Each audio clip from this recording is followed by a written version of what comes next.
안녕하세요. 2025년 9월 18일, 지금 빠르게 돌아가는 비즈니스 환경, 이 핵심을 짚어보는 시간입니다. 네, 미중 기술 경쟁부터 국내 대기업 상황, 서울의 새로운 교통 소식, 또 연준 금리 결정까지 정보는 많은데요. 그렇죠. 여기서 당신에게 정말 중요한 것, 실질적인 의미를 함께 찾아보겠습니다. 바로 시작할까요? 네, 좋습니다. 오늘 자료들을 보면 이 기술 공급망 변화나 기업 내부 전략, 또 거시경제 지표 이런 것들이 다 연결돼 있어요. 서로 맞물려 돌아가는군요. 네, 그래서 단순히 뉴스 요약이 아니라 이 정보들이 당신의 의사 결정에 어떤 실마리를 칠 수 있을지 거기에 좀 초점을 맞춰보겠습니다. 좋습니다. 그럼 가장 뜨거운 이슈부터 보죠. 미중 기술 갈등. 중국 당국이 자국 빅테크 기업들한테 엔비디아 칩 테스트랑 구매를 중단하라고 했다는 보도가 나왔어요. 이게 그냥 칩 하나 문제가 아닌 것 같은데요. 맞습니다. 이게 그 미국의 수출 통제에 맞춰서 엔비디아가 내놓은 약간 성능을 낮춘 중국 시장용 칩이잖아요. RTX 6000D. 네, 맞아요. 다운그레이드 버전. 근데 이것마저도 지금 불확실해진 거죠. 뭐 성능 논란도 있었고 또 다른 칩인 H20 승인 여부도 아직이고요. 그럼 중국 내 AI 서버 구축 계획이나 이런 데 영향이 가겠네요. 그렇죠. 단기적으로는 차질이 있을 수 있는데 더 중요한 건 이게 중국의 자체 기술 개발을 더 가속화시키는 계기가 될 수 있다는 점입니다. 자체 개발이요? SMIC 같은 곳에서 자체 장비로 시험 생산한다는 이야기도 있던데요. 네, 장비, 파운드리 가속기로 이어지는 자체 공급망. 이걸 더 빨리 만들려고 할 가능성이 높아졌죠. 엔비디아 의존도를 줄이려는 거죠. 근데 현실적으로 그게 단기간에 엔비디아 수준을 따라잡기가 쉽지는 않을 텐데요. 물론 기술 격차는 있죠. 하지만 중요한 건 방향성입니다. 중국 정부가 워낙 강력하게 밀어붙이니까요. 우리 기업 입장에서는 뭘 주의해야 할까요?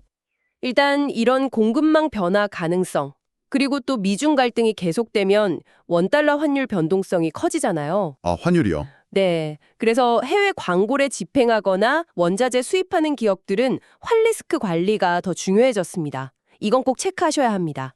알겠습니다. 국내 상황으로 좀 넘어가 볼까요? LG전자가 희망퇴직을 전사적으로 확대한다고요. TV 사업 부진이 크다고 하던데. 네, 표면적으로는 그렇죠. 글로벌 TV 수요도 줄고 중국 업체들이 저가 공세도 하고 관세 문제도 있고 복합적입니다. 근데 단순히 사람 줄이는 것만은 아닐 것 같은데요. 맞습니다. 이건 비용 효율화이기도 하지만 더 크게 보면 사업 구조 재편 신호탄으로 봐야 해요. 구조 재편이요? 네, 여기서 확보한 자원을 AI나 전장 사업 같은 미래 성장 동력에 집중하려는 거죠. 삼성전자 VD 사업부도 비슷하게 긴축하면서 미래 준비하는 모습이고요. 결국 기존 사업은 효율화하고 미래 사업에 투자하는 이원화 전략이군요. 핵심은 그거죠. 그리고 이제는 단순히 매출 얼마 이게 아니라 개별 제품이나 서비스 단위의 수익성, 그러니까 총 이익률, 반품률, AS 비용까지 다 따져보는 소위 단위 경제성, 유닛 이코노믹스 관리가 훨씬 중요해졌습니다. 네, 확실히 더 빡빡해지는 느낌이네요. 그렇죠. 프리미엄 제품도 마찬가지고요. 그런가 하면 새로운 시도들도 있는데요. 제사 인터넷 전문은행 설립은 또 무산됐네요.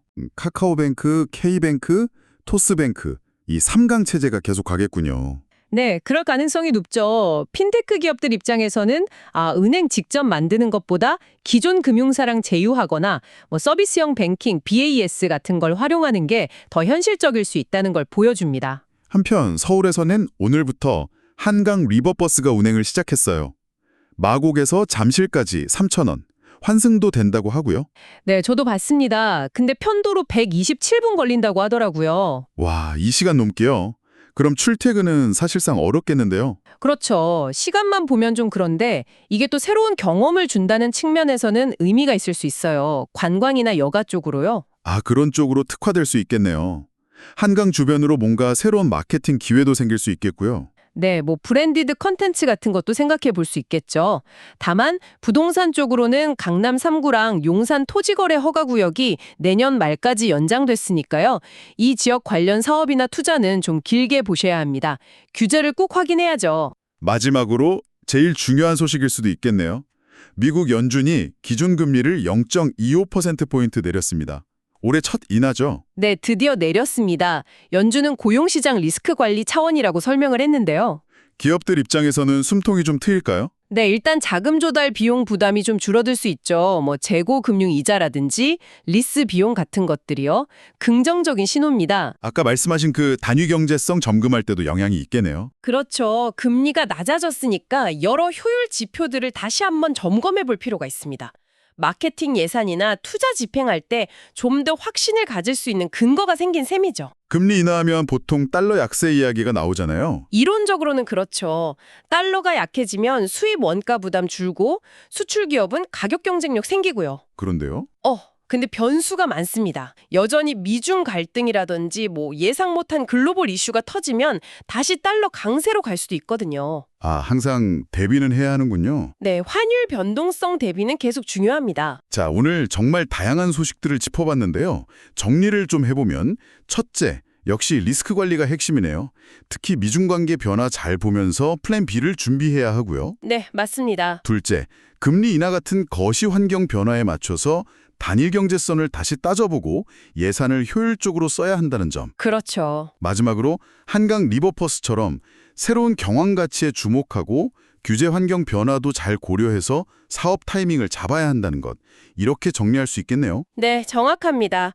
기술 디커플링, 기업 구조 조정, 소비 트렌드 변화, 거시경제 변수 이게 다 따로 노는 게 아니라 서로 얽혀 돌아가고 있거든요. 네. 여기서 한 걸음 더 나아가서 당신이 한번 스스로에게 질문을 던져보시면 좋겠습니다.